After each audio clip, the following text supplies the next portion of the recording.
The day my husband, Ethan Hart, posted wedding photos in a bridal gown with the college girl he was sponsoring on his social media, I didn't fly into hysterics like I usually did. Instead, I gave them a like. I even left a comment. Such a perfect match. Let's all wish the newlyweds a lifetime of happiness. People in our circle said I was the most pathetic wife alive, letting the mistress walk all over me without resistance. A week later, he came home and explained it was just an act. Her grandfather is sick. Before he dies, he wants to see her get married. I nodded calmly. I didn't take it seriously. I believe you. In my previous life, I had stormed into their wedding ceremony that very day and caused a scene, ruining their wedding. To punish me, Ethan went after my parents' company. He drove them into bankruptcy and forced them to jump to their deaths, and I was sent to a mental hospital by that woman, tortured until I truly went insane. So in this life, reborn with everything laid bare, I no longer crave his love. All I want is his money. Every time he cheats, I transfer a portion of the assets under his name. 3 chances remain. After that, he will have nothing left. Chapter 1. I believe you. I looked at Ethan Hart, my tone steady and calm. He studied my face carefully. When he saw no sign of anger, the deep crease between his brows finally eased. Smiling, he pulled me into his arms. Celia, I'm glad you understand. Sophie is just playful by nature.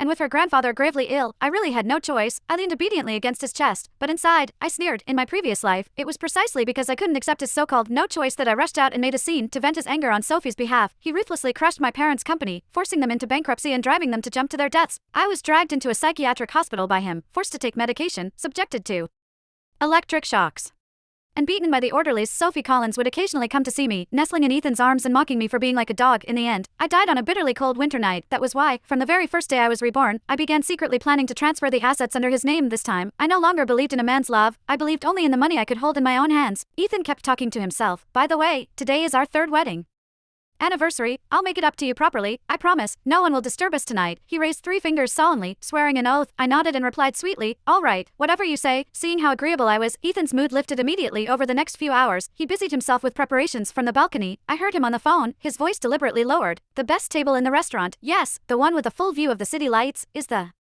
fireworks display ready?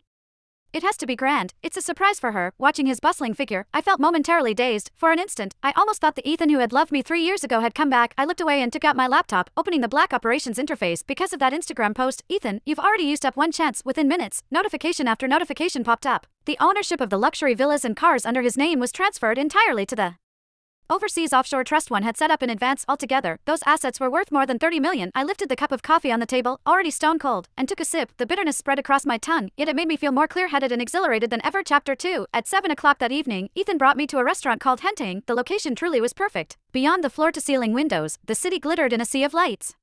Ethan pulled out a chair for me like a gentleman and said with a smile, Celia, have something to eat first. There's a big surprise waiting for you later. I cut a small piece of steak and had just put it in my mouth when his phone rang. It was his exclusive ringtone. His expression shifted slightly, and he answered at once. On the other end came Sophie's tearful voice, Ethan, Grandpa suddenly got